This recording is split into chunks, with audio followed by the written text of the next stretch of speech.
सही मित्रों को जय श्री राम। मित्रों, आज मैं 3 ग्रंथों के ऊपर बोलना चाह रहा हूं। सबसे प्रथम रामायण जी, दूसरी महाभारत, तीसरी भागवत। अगर हम इन तीनों ग्रंथों को पढ़ें तो सब में यही लिखा है कि रामायण सर्वश्रेष्ठ है। अगर भागवत को पढ़ें तो भागवत सर्वश्रेष्ठ है। अगर महाभारत को पढ़ें तो महाभारत और श्रेष्ठ है। इन तीनों के विषय में एक विशेष बात कहना चाह रहा हूं। रामायण का अध्ययन बच्चों को करना चाहिए लगभग 25 वर्ष की उम्र तक। क्यों? क्योंकि बच्चों में संस्कार मर्यादा आवश्यक है। अगर हमारे बच्चे श्री रामचरितमानस, वाल्मीकि रामायण पढ़ेंगे तो निश्चित ही वह पिता की आज्ञा का पालन करेंगे, भाई भाई में प्रेम रहेगा, अपनी माँ की आज्ञा का पालन करेंगे, प्रभु श्री राम द्वारा जो मर्यादा बताई गई हैं उन सभी का पालन करेंगे और उससे शिक्षा लेंगे। अब हम बात करें महाभारत की, तो 25 वर्ष की आयु के बाद बच्चा युवा हो जाता है। युवक होने के बाद बच्चे को गृहस्थ धर्म का पालन करना पड़ता है। आपकी जीविकोपार्जन के लिए कुछ व्यवसाय, नौकरी, धंधा करना पड़ता है। वहाँ पर हर युवक के सामने महाभारत के जो किरदार द्वापर में थे वो आज कलयुग में मिलते हैं। कलयुग में हर एक का सामना धृतराष्ट्र से भी होता है, दुर्योधन से भी होता है, शकुनी से भी होता है। ऐसा महाभारत का कोई पात्र नहीं है जो कलयुग में जीवित ना हो। वही सब किरदार आज भी हैं। हमें शकुनी भी मिलते हैं। आप सभी अच्छी तरह से जानते हैं कि एक शकुनी ने पूरी महाभारत करवा दी, धृतराष्ट्र के पूरे वंश को समाप्त करवा दिया। काश अगर धृतराष्ट्र पहले समझ जाता, विदुर जी की बातें मान जाता, तो संभव है कि कौरव उस समय जीवित होते। लेकिन उसने शकुनी की बातों को ध्यान दिया, दुर्योधन ने शकुनी की बातों को माना और उसका परिणाम यह हुआ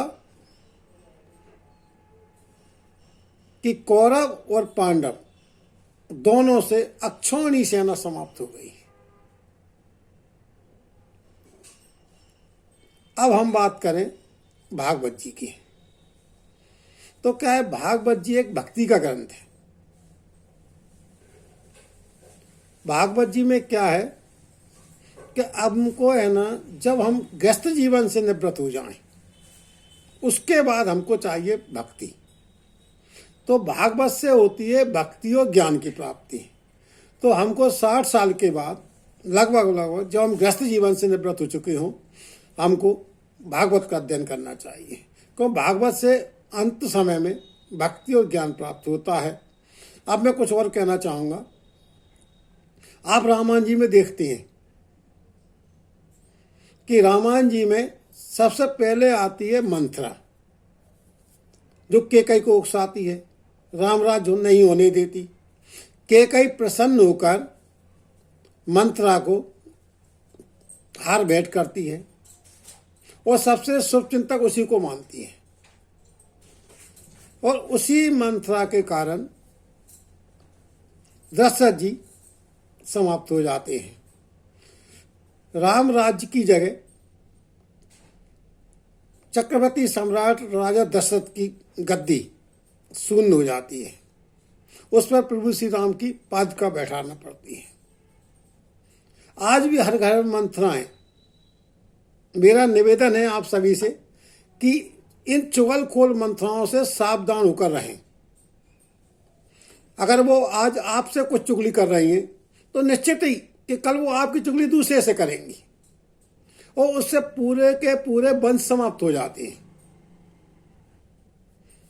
अब हम रामायण जी में रावण की बात करें